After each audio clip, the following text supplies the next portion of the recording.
Observe as seguintes situações e as frases que as descrevem. A primeira situação é: o gato cheira a flor. O verbo dessa frase é cheirar. E temos dois, digamos assim, personagens participando da ação. O gato é o personagem que está desempenhando a ação de cheirar.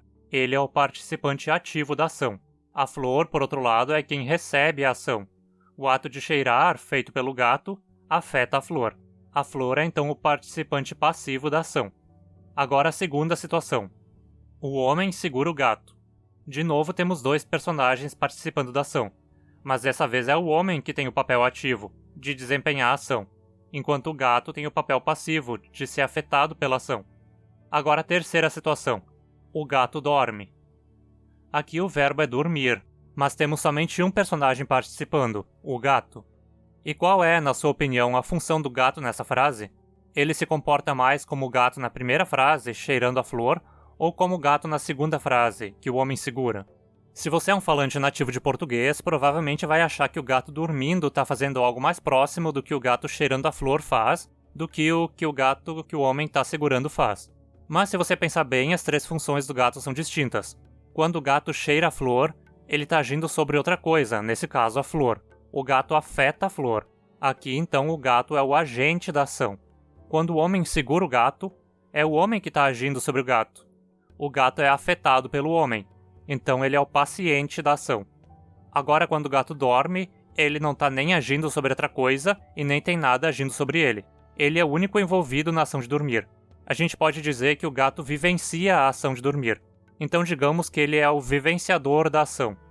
Em linguística, essa função de vivenciador costuma ser chamada de sujeito, mas para não confundir com o outro sentido de sujeito que existe em muitas línguas, como vamos ver daqui a pouco, a gente vai seguir com o nome vivenciador. Esses diferentes papéis dos personagens das situações, paciente, agente e vivenciador, são tecnicamente chamados de argumentos. Para que você entenda o assunto que a gente vai abordar aqui, é importante ter bem clara essa distinção entre essas três situações. Verbos que possuem um agente e um paciente são chamados de verbos transitivos. É o caso em o gato cheira a flor e o homem segura o gato. Já verbos que possuem só um argumento, o vivenciador, são chamados de verbos intransitivos. É o caso em o gato dorme. Como verbos transitivos têm dois argumentos, as línguas precisam deixar claro, de alguma forma, quem é o agente e quem é o paciente. No português, isso geralmente é feito simplesmente pela ordem dos elementos dentro da frase. O agente vem antes do verbo. O paciente vem depois do verbo. Se eu inverter os dois, o sentido se inverte também. O gato segura o homem tem o sentido contrário de o homem segura o gato. Como verbos intransitivos têm só um personagem, eu não preciso marcar quem é ali, né? Se eu falar dorme o gato, no lugar de o gato dorme, o sentido vai continuar sendo o mesmo. Assim, as línguas geralmente não marcam de nenhuma forma o vivenciador de um verbo intransitivo, já que isso é desnecessário. Em vez de usar a ordem das palavras nas frases, outras línguas distinguem as funções de agente e paciente de um verbo transitivo com casos gramaticais ou partículas que acompanham o argumento. Vamos ver como o latim faz isso. Femina aquam bibit. Essa frase em latim significa a mulher bebe água. A mulher é o agente, a água é o paciente. Ursa feminam videt. A ursa vê a mulher. Agora a mulher é o paciente e o agente é a ursa. Perceba como o paciente nas duas frases recebeu esse M no final. O agente não tem nenhuma marca específica porque marcar tanto o agente quanto o paciente é redundante. Marcar só um deles é suficiente. Agora vamos ver o uso da mulher em latim junto com o verbo intransitivo. Femina dormit. A mulher dorme. Novamente não existe marcação nenhuma no vivenciador porque, como eu disse antes, como ele é o único elemento envolvido, não tem por que marcá-lo. O latim então é uma língua que marca o paciente de um verbo transitivo, enquanto deixa o agente de um verbo transitivo e o vivenciador de um verbo intransitivo sem marcação. Gramaticalmente, então, o latim trata o agente e o vivenciador como a mesma coisa e trata o paciente como algo diferente. Em línguas desse tipo, o agente e o vivenciador são chamados de nominativo, enquanto o paciente é chamado de acusativo.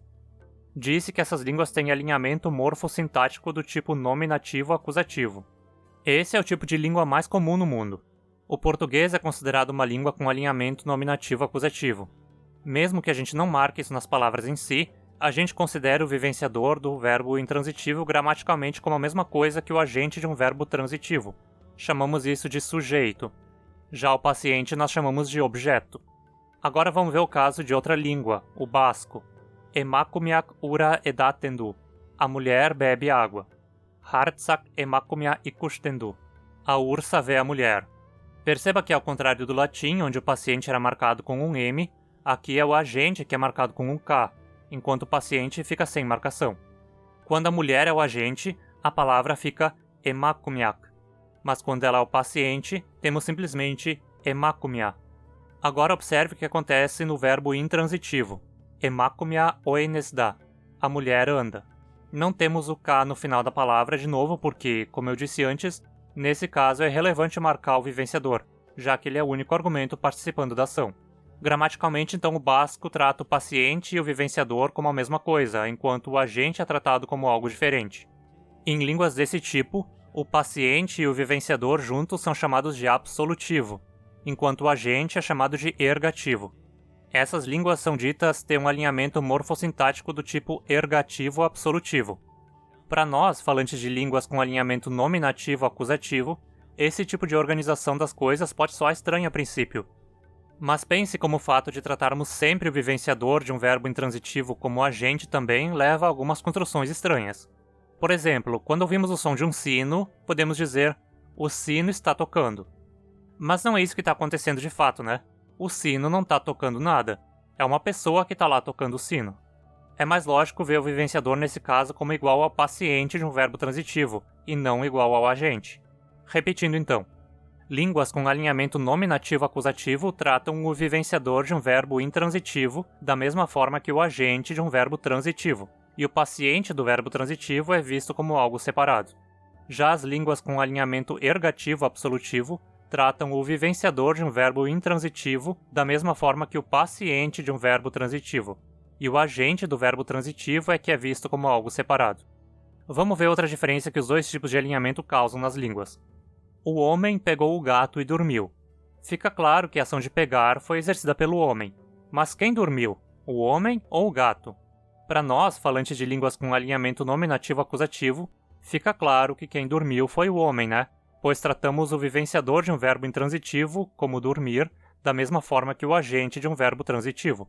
No entanto, se você for um falante de uma língua com alinhamento ergativo-absolutivo, quem dormiu foi o gato, pois essas línguas tratam o vivenciador de um verbo intransitivo igual ao paciente de um verbo transitivo. Espero que com tudo isso tenha ficado clara a diferença entre os dois tipos de alinhamento. Tudo depende de como cada um trata o vivenciador de um verbo intransitivo, se equivale ao agente ou ao paciente de um verbo transitivo. O alinhamento ergativo-absolutivo não é tão complicado no fim das contas, né? Ele pode até não ser, mas as línguas que usam geralmente decidem ser sim. Isso porque, na prática, quase nenhuma língua no mundo tem um alinhamento ergativo-absolutivo perfeito. Até as que o usam acham ele um tanto estranho. Antes eu dei um exemplo de uma frase com verbo intransitivo, o sino toca, onde de fato a abordagem ergativa-absolutiva faz mais sentido. Afinal, o sino não está tocando nada, né? Ele é que está sendo tocado. Ele age nessa frase mais como paciente de um verbo transitivo do que como agente. Agora, numa frase como a mulher corre, a ação de correr não tem um aspecto tão passivo, inerte, como o paciente do verbo transitivo, né? A mulher está, ela mesma, realizando uma ação. Nesse caso, parece fazer mais sentido pensar na mulher como tendo um papel mais parecido com o do agente de um verbo transitivo. Algumas línguas frequentemente tratadas como tendo alinhamento ergativo-absolutivo têm, de fato, um alinhamento que considera dois tipos diferentes de verbos intransitivos. Em alguns verbos intransitivos, o vivenciador é marcado como um agente, recebendo então o caso ergativo, e em outros ele é marcado como um paciente, recebendo então o caso absolutivo. Esse tipo de situação é geralmente chamado de alinhamento ativo-estativo, ou, em inglês, muitas vezes recebe o nome de split intransitive, ou intransitivo dividido. Mas a maneira como diferentes línguas decidem se um verbo intransitivo deve ser marcado com o ergativo ou com o absolutivo varia. Como o nome ativo-estativo dá a entender, muitas línguas fazem essa diferença dependendo de o verbo representar uma ação ativa do vivenciador ou apenas um estado, uma condição. Nesses casos, em frases como o gato corre, o gato está no caso ergativo, pois a ação de correr é desempenhada de forma ativa pelo gato.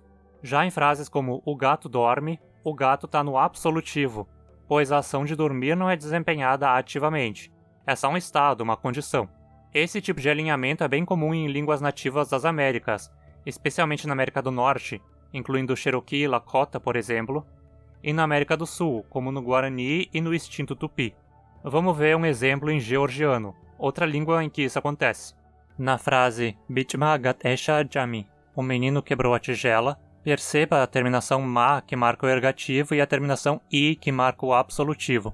Em Bitma itera, o menino chorou, também usamos o ergativo, mesmo sendo um verbo intransitivo. Assumimos que o menino realiza ativamente a ação de chorar. Já bit-i daimala, o menino se escondeu, usa o absolutivo. Por mais que esconder-se pareça uma ação mais ativa que chorar, o georgiano considera o oposto. O menino tem um papel mais passivo na ação de se esconder do que na ação de chorar. Outra língua em que isso acontece é o tibetano de Lhasa, mas as coisas são um pouco diferentes. Vamos de novo ver alguns exemplos. Os verbos transitivos em tibetano geralmente possuem uma forma intencional e uma não intencional.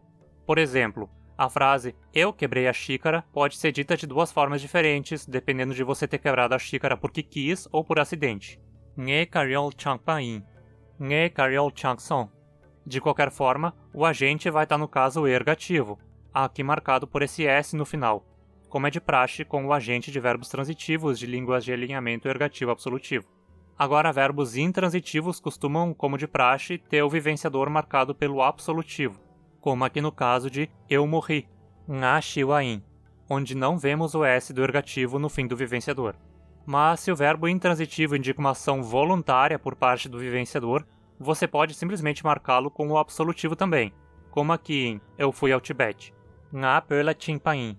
Mas opcionalmente você pode marcá-lo com o ergativo se quiser, para salientar o fato de ser um ato voluntário do vivenciador. Nga pela chimpain. Outras línguas usam o ergativo de forma bem mais incomum. É o caso do hindi, por exemplo. Nele, o ergativo é usado, mesmo em verbos transitivos, apenas no aspecto perfectivo do verbo. Ou seja, para indicar uma ação pontual, que ocorre só uma vez, geralmente uma ação que já acabou. Na frase Larkene kitab kharidi hai, o menino comprou um livro, o agente, o menino, está no caso ergativo, marcado aqui pela terminação ene. O livro, que é o paciente, está marcado com o caso absolutivo, como de costume. Já na frase Larka kitab kharidata hai, o menino está comprando um livro, apesar de o menino ser o agente, ele também é marcado com o caso absolutivo, da mesma forma que o livro. Por que essa diferença? Bem, a princípio é por uma lógica um tanto estranha, mas que de alguma forma se incorporou em algumas línguas. Veja bem, a existência do ergativo serve para salientar que esse aqui é o personagem que está ativamente fazendo algo. Essas línguas consideram que, numa ação que está em andamento, fica bem óbvio que o agente está de fato fazendo algo ativamente, como no caso de o menino está comprando o livro. Então não tem por que marcar isso na palavra. Agora, numa ação que já foi concluída, que está no passado, digamos assim, ninguém tem controle nenhum. O passado já foi, a ação já acabou. Assim, a princípio, ninguém tem controle sobre ela. Ela existe por si só. Nesse caso, então, eu preciso marcar quem é o agente para que fique claro que, nessa ação que já está fora do controle de qualquer um, alguém, em algum momento, teve o controle. Em O Menino Comprou o Livro, nada pode ser feito para alterar essa realidade. Mas o menino foi quem alterou essa realidade na época em que a ação aconteceu. Então o marcamos como um ergativo para deixar isso claro. É um raciocínio meio besta, né? Mas é como é. Existem outras línguas que fazem coisas ainda mais complexas, a ponto de usarem um alinhamento ergativo-absolutivo em algumas frases, enquanto em outras usam nominativo-acusativo, em outras absolutivo-absolutivo, ergativo-acusativo ou nominativo-absolutivo. Mas isso eu deixo para outro vídeo. O importante de entender aqui é que o alinhamento nominativo-acusativo trata o vivenciador de um verbo intransitivo como o agente de um verbo transitivo. A junção do vivenciador e do agente é chamado de nominativo, enquanto o paciente é chamado de acusativo. Por outro lado, o alinhamento ergativo-absolutivo trata o vivenciador de um verbo intransitivo como o paciente de um verbo transitivo. A junção do vivenciador e do paciente é chamada de absolutivo, enquanto o agente é chamado de ergativo. Se alguma dúvida a respeito disso ficou, deixe aí nos comentários que farei o possível para responder. Um obrigado especial ao Akira Miyashiro que solicitou e contribuiu para a produção desse vídeo. Comente também aí se você fala ou estuda alguma língua que usa um alinhamento ergativo absolutivo e como foi a experiência. E se esse vídeo foi útil, deixe a sua curtida. E se você quer aprender cada vez mais sobre línguas e linguística, se inscreva e ative o sininho. Você pode apoiar esse canal através de doações espontâneas de qualquer valor via Pix. E compartilhe esse vídeo com quem possa se interessar. Obrigado por ter ficado até aqui. Até mais!